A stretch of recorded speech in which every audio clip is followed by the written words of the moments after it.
প্রত্যেক দিন গভীর রাত রব ডাকে, কারো কি ক্ষমা লাগবে? আয় একবার বল আমার কাছে, চোখের পানি ছেড়ে অন্তরের বিশ্বাস প্রেমকে সাথে নিয়ে। আমি রব, কাউকে কিচ্ছু জানতে দিব না তোর অতীতের কাজ।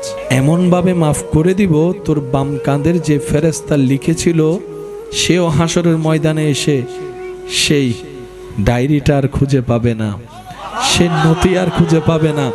সে খাতা খুলে দেখে বলবে, আমার তো মনে পড়ে এই সালের এত তারিখ সে এই কাজটা করেছে। আমার মনে পড়ে যে আমি লিখেছিলাম। আল্লাহ গো, খাতা তো আছে, পৃষ্ঠা নাম্বারও তো আছে, লেখা তো কিছু, লেখা তো কিছু, লেখা তো কিছু। আবার পৃষ্ঠা উল্টায় বলে যে আল্লাহ এখানেও লেখা নাই।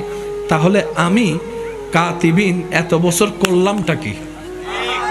হয়তো আমি লিখি নাই, আর আমি লিখলে এখানে থাকবে না, ব্যাপার কি?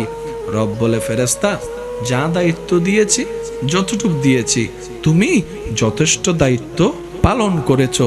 তোমার উপর আমি আল্লাহর কোনো দাবি নাই, তুমি তোমার দায়িত্বে 100% পাস করেছো, তুমি এখান থেকে সরে যাও।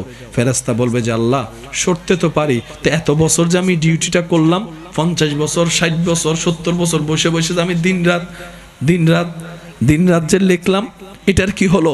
রব বলে যে ফেরেশতা এইসব বিষয়ে তুমি মাথা ঘামাইও না, এটা আমার এবং আমার বান্দার ব্যাপার, আমার এবং আমার বান্দার ব্যাপার। এটা আমি খালেকের ব্যাপার, আমার মখলুকের ব্যাপার। এটা আমার গুনাহগার বান্দার সাথে আমি গফফারের ব্যাপার, এই অসহায় বান্দার সাথে আমি রহমানের ব্যাপার। ফেরেশতা বলে আল্লাহ তারপরও তো একটু শুনতে মন চাই, লিখলাম যাহা গেল কোথায়, লিখেছি যাহা গেল কোথায়? রব বলে যে শোনো, তুমি তো জানো না কিছু তো হয়েছে। ফেরেশতা বলে যে আল্লাহ সে কিছুটাই তো শুনতে চাই। এবার রব বলে আমার বান্দা গুনাহ তো করেছে, ইচ্ছাই অনিচ্ছায়, শয়তানের পাল্লায় পড়ে, অনেক সময় বন্ধুর পাল্লায় পড়ে, অনেক সময় দুনিয়ার ফ্যাশনের পাল্লায় পড়ে করেছে অনেক গুনাহ। 35-40 বছর তো পার হয়েছে। হঠাৎ করে একদিন রাতের বেলা তার ঘুম আসছে না, সে তাকিয়ে আছে, ঘুম আসছে না। এভাবে রাত গভীর হতে হতে তার কেমন জানি অনুভব হলো, আমি তো আমার রবের নিয়ামত খেয়ে রবের সাথে বেঈমানি অনেক করেছি, আমি তো রবের জমিনে থেকে রবের নাফরমানি অনেক করেছি।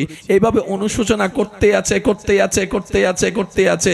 আবার মন্তর থেকে হঠাৎ করে আমি রবকে একবার রহমান বলে ডাক দিয়েছে, একবার রহিম বলে ডাক দিয়েছে।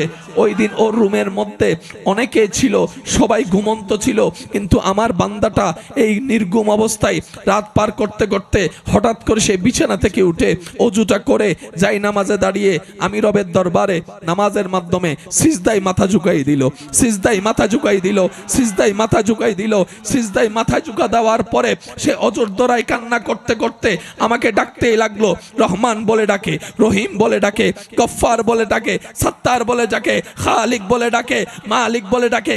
এক পর্যায়ে আমার বান্দা বলে আল্লাহ গো, তুমি ছাড়া তো আমাকে দয়া করনেওয়ালা কেউ নাই, তুমি ছাড়া তো মাফ করনেওয়ালা কেউ নাই।